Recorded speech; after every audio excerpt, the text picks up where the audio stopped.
up, guys? Welcome to Casket Comics. I'm Josh, and this is our weekly comics for Wednesday, March 13th, 2024. We're going to get right into it because we have a big list this week. Starting out with Image Comics. We have, our first one is Napalm Lullaby. It's a really cool new Image comic. I really enjoy it. It's very different.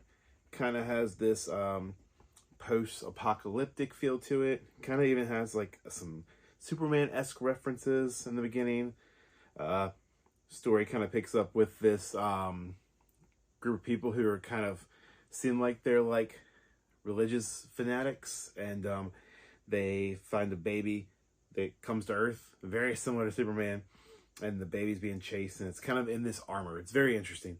And then it just kind of the people who are chasing the baby get killed. They're trying to kill it. The baby kills them, and it just cuts to 50 years later, black screen, and kind of picks up in this dystopian world. And you're following this assassin who is delivering these, they seem like they're halos from a priest type thing. It's very weird. Very cool comic. Just seems like the premise of it pretty much just seems like these two renegades are trying to kill the god of this universe, and it has to deal with a lot of what seems like virtual simulation, stuff like that.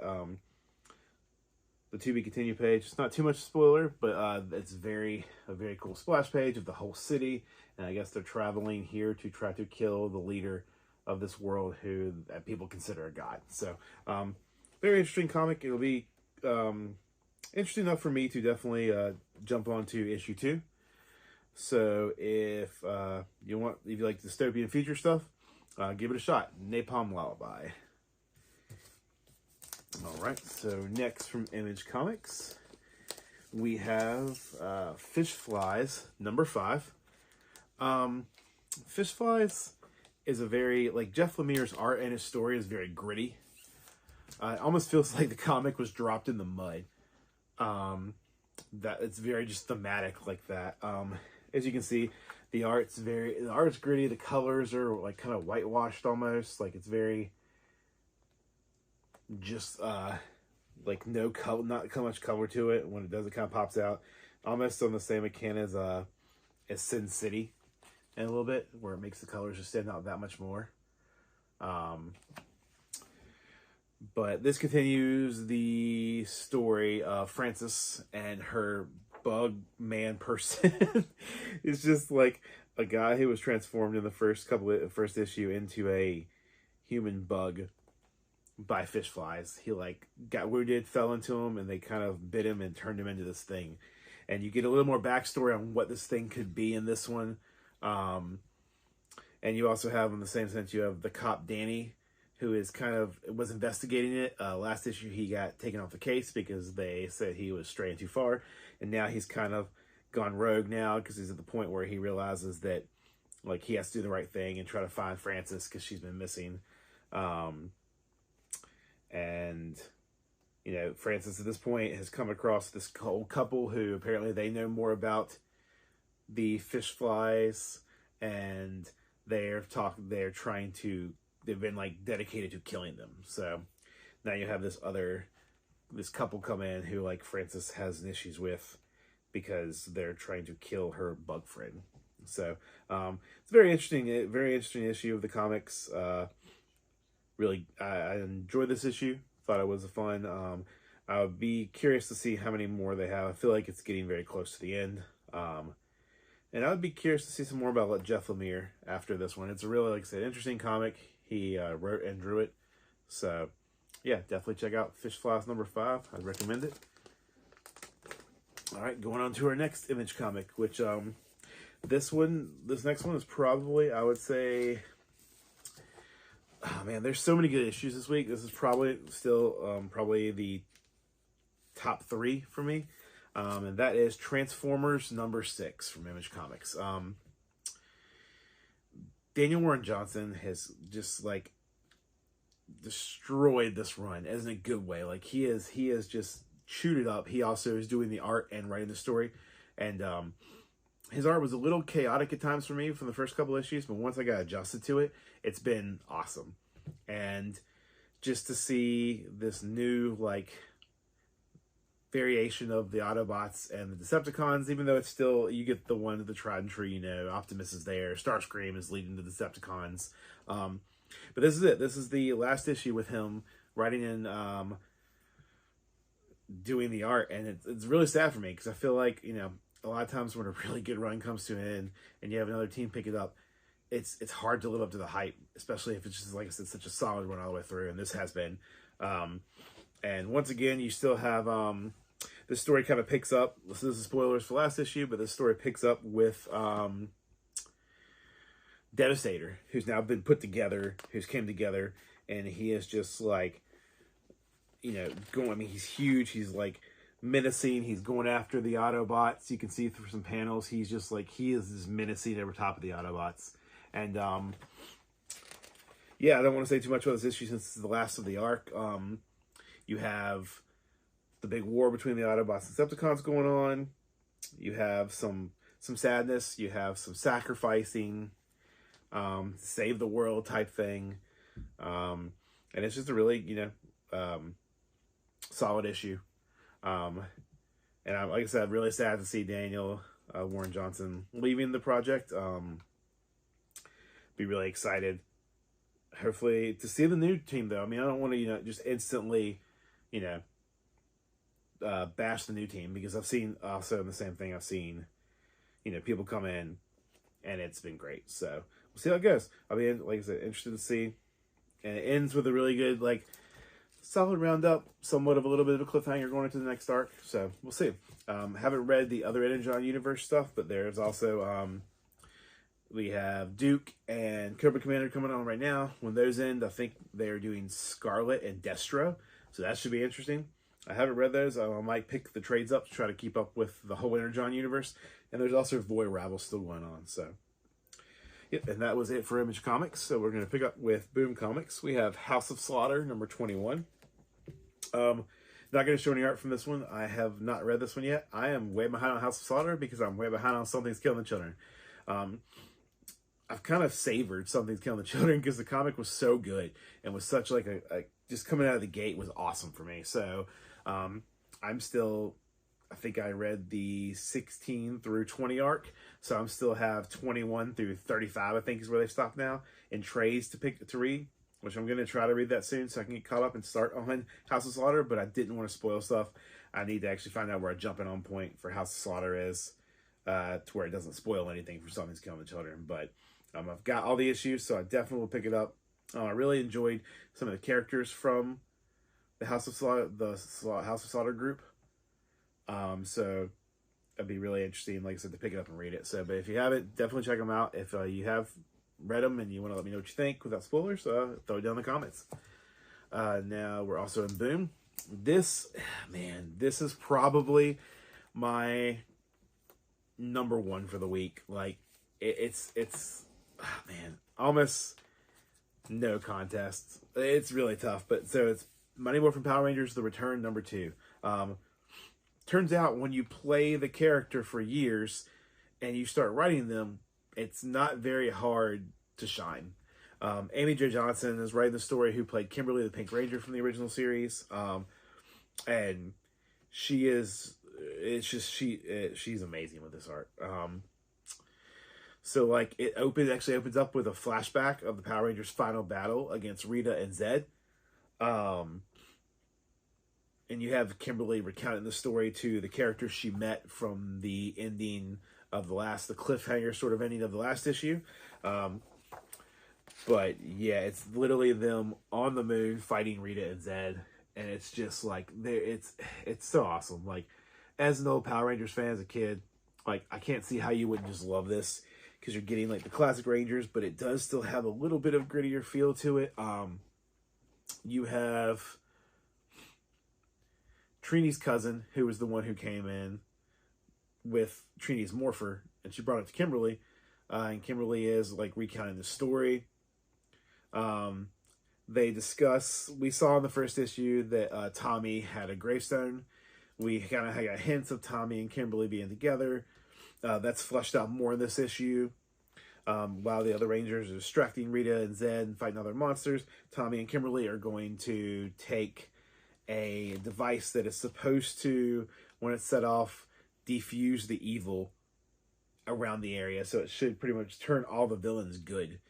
And of course, stuff goes awry because it's never as easy as it is. And it goes from there. Some stuff, there's some crazy stuff, a shock that happens with Kimberly.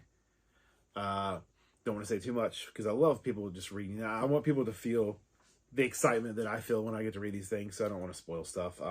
But it was pretty cool. I'll show you a couple other panels. There's a really cool, really heartfelt moment, without showing too much, between Kimberly and Jace, or Kimberly and Tommy, which is just sad. Obviously, knowing that we lost Jason David Frank, and knowing that he kind of sacrifices himself in this one to save the world type thing, and it's a good tribute to him. Very sad, but and there's some really good moments with Kimberly in this. Obviously, with, like I said, with Amy Jo Johnson writing it, she knows who the character is.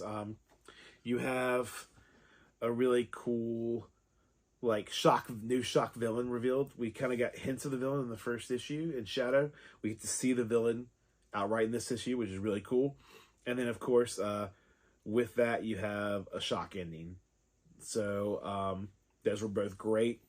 I can't rave enough about this. I will 100% continue reading this and hope it stays as good as it is. I'm really curious to see where it goes from here and see what's going to happen. So, yeah, definitely check it out, guys. Power Rangers The Return, #2. Next, we're moving on to Marvel. We've got another one that's probably in my top 4. Is Avengers Twilight #4. This book, once again, just like the others, has been an awesome read. They've kind of, I don't want to like rub on it too much, but they've kind of done the like futuristic dystopian future style thing way too much in comics, but when it's done right, man, it's done right. And Avengers Twilight does it right. We get to see the return of Thor in this issue. And he's back. And, Thor, of course, Thor's a god. So they touch on his youth and him running into issues of, like, never being able to be with somebody because he doesn't really get older like we do. You still have James Stark, Tony's son, kind of fighting the good guys and putting up the good fight. Or the bad fight, I guess you'd say. And once again, Chip Zdarsky is just continuing this awesome story. And with Daniel Acuna doing the arts, which are just so good. Like, it's got this, like, gritty feel to it, but it also is just, like, it's hard to even explain. Like, it just... it's just kind of, like I said, gritty, but it's also like, it's got, this book has a lot of heart and a lot of hope, because you really have Cap fighting for everything and trying to save the future in this. So, it's just really good in that sense. What else to say about it? I mean, like I said, they're just he's killing the story. Chip Zdarsky always seems to, like, just nail his stuff. I see why people are so, like, love his run so much. And towards the end of this, you have the Avengers team trying to infiltrate the new Avengers mansion and find out the information about what's going on. Because we know that the villain in this is the Red Skull. He is faked to be Jarvis's brother and is pretty much taking over the country and influencing James Stark, Tony's son, to help him. So... you get some more play on that, and you find out once again, just like, I mean, that seems to be the comic thing, it's how they want to keep you from week to week, is you have these kind of, like, twists or shock endings, and there's not much. It's just pretty much in this one, it is the Red Skull, getting ready for war with the Avengers, pretty much, and, I mean, now he pretty much runs the country, and you have an Avengers group. For what if the villain was the president of the United States? How would you deal with that? So it's really cool. Another great issue. Looking forward to issue 5. Then next, from Marvel we have Spider-Gwen Smash number 4. This is the final issue in this arc until we go into, which I'm not sure if it is a ongoing series or another mini-series, but we're getting a Ghost Spider series starting next month. We're looking forward to that. This issue was a good finale. As I said before, they spoiled the end of this in the Spider-Gwen annual, the giant Spider-Gwen annual number 1. Pretty much revealed that Mary Jane keeps her symbiote in this, and the villain, who is actually Bruce Banner in this universe, or 65 Bruce Banner, because of his obsession with Dazzler, has tried. She gave him the inspiration to create these villains, and he started by turning like her guitar player. She used his anger issues and turned him into a Hulk. He's pretty much like mutated her best friends, and he captured Mary Jane last issue, and now Mary Jane has fused with the Carnage symbiote, which isn't the first time. In the King of Black series, although there's a 3 Spider-Gwen versus Carnage 3-part arc, and Mary Jane had it then. So Mary Jane has experienced this before, and she's still like kind of going back and forth, almost like Gwen did with her symbiote before she learned how to like coexist with it. And it's really funny because Banner kind of gets put into a corner here, and when he does, he's like, fine, I'll use myself as an experiment. Turns himself into the Hulk, which is not a shocker. But the Hulk, because he's a different mind, is not a bad guy like Bruce Banner is. So you get some really funny interactions with the Hulk. There's some great shots with Mary Jane and Gwen fighting. I love this shot with them too. It's just some really good art. Cover's great by David Nakayama, as always, which you'll see up here like we usually do. It's just, now we have Mary Jane as the new Carnage of verse 65. It's really interesting. In Spider-Gwen Annual 1, now I can talk about it. She deals with the split personality of the symbiote, especially the Carnage symbiote, trying to fight it. And it's going to be really interesting to see. She leaves in Annual 1 to go kind of deal with her thing, and I think that's leading up Gwen to go into the 616 universe. There's the Hulk shoots her with a ray in this that supposedly cures her of the symbiote, and then the big reveal at the end is obviously that she still has the symbiote. So, but if you read the Giant Size, it even gives you the Giant Size Spider-Gwen advertisement in the end of this. So something, I guess they must have just gotten behind in the schedule, got things a little mixed up. So, cool shot with MJ revealing that she still has the symbiote in her.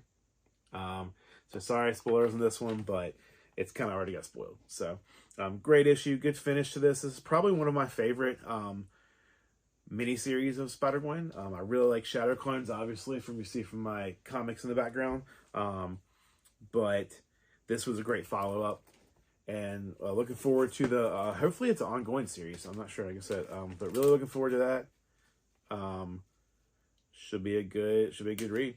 I know Jenny Frizen's doing a variant cover for issue 1, so really looking forward to that since I get to meet her in June for HeroCon. But yeah, so that was Spider-Gwen Smash number 4. And our last comic of the day, guys, knew this was coming. Ultimate Black Panther number 2. Once again, solid issue. I would still put this in my top 4. The top 4 is definitely going... Oh, man. It's actually... like I said, almost every issue I read this week was just awesome. It probably is going to go... If I had to rank, I would go number 1, Power Rangers The Return. Number 2, Transformers. 3, Black Panthers. 4, Spider-Gwen Smash. Or actually, I'd probably put Spider-Gwen Smash after Avengers Twilight, and then 5, the Spider-Gwen Smash will round it out in top 5. But yeah, the art continues to be very well done in this issue. It kind of picks up with issue 1 left off with T'Challa's father getting killed, which is very similar to obviously the main storyline. But it starts out with him kind of receiving counsel from his wife, who is Okoye in this one. And he also goes to the Vodacon, who are like these seers, to give him some like visions and tell him stuff. He kind of seeks advice from them, but she warns him to kind of watch them because they can't be trusted. They give him a vision of telling him that he will have a wife bathed in light, and she will like have him heir, which he instantly goes to, okay, Koye is who you're referencing. But you also get to see, it's interesting because you also get to see how this invasion from these Moon Knight assassins, like who are, they're pretty much led by Ra and Khonshu in these human forms, and they are like, they've infiltrated Wakanda, and you have T'Challa dealing with the consequences. He's alienating his own people because he's afraid of where the spy is. The spies are who pretty much killed his father. They got too close. And you also see from Ra and Khonshu's point of view talking to this spy and like kind of like secret, so you don't really know who it is still. So that's going to be probably a good twist when you get to it. And so he goes on a mission to try to infiltrate them and figure out what's going on. But in doing so, they have already, like, I guess the spy has already revealed what's going on. So Black Panther's ship crashes. He gets cornered by a bunch of the Moon Knight soldiers and gets saved by a giant, like lightning storm to reveal Storm at the end, who was working with Killmonger in issue 1. So it's really cool to see these different takes of these stories. And speaking of that, there's a great 1 in 10 cover. I'll post it up here from Peach Momoko. That's like a kind of the concept sketch style. Once again, I love her art. So it's really cool. And it's got, I think it is, I don't know which character. It might supposed to be Killmonger. I'm not sure, but it's really cool. But yeah, so you get a big reveal of Storm. And so then he kind of questions, character bathed in light that's going to sire me an heir, is it Okoye? So, and then it kind of ends on that with him, So we still have the mystery of who is the spy. We don't know what's going to happen with Storm. Because in the original comic series, he's married to Storm. But now we have him with Okoye as his queen. So that should be some post for some interesting conversations in the story. This is just a solid issue too. I mean, I'm super excited that the Ultimate Comics have continued to deliver for me. I know a lot of people were a little down on Ultimate X-Men. They said it didn't feel like an X-Men book, but like for me, I mean, it was something different, and I respect it, and I really like Peach's style. So, but yeah, man, that is the last comic of the night. It's Ultimate Black Panther #2. So as always, guys, please like, comment, subscribe. Still have the contest going on. As long as you're subscribed and you like one of the videos and comment somewhere, you'll be entered onto a wheel at the end of this month. And I'll do a random spin on the wheel. And the winner will win copies of all 3 of the Ultimate #1s. It depends whether I can get my hands on them or not. As far as the first prints, I know I have second print copies of all of them. So those are definitely a guarantee. But I will try to get some first print copies. But like I said, they're pretty expensive. They're up there. I've got my personal collection ones, but those are for me. So we'll see. But I'm definitely you definitely will get a copy of each #1 of Ultimate Black Panther, Ultimate Spider-Man, and Ultimate X-Men. So once again, like, comment, subscribe. Be on the lookout for that. That's the last Wednesday of this month. I'll do the contest. And for each time you enter or comment on one of the videos, you'll get another entry. And then, like I said, so, if you comment on all my videos, it could be 12 entries. If you didn't, it could be 1. So, but it only takes that 1. So definitely, like, comment, subscribe. And with that, guys, as always, I'll see y'all for next week. Peace.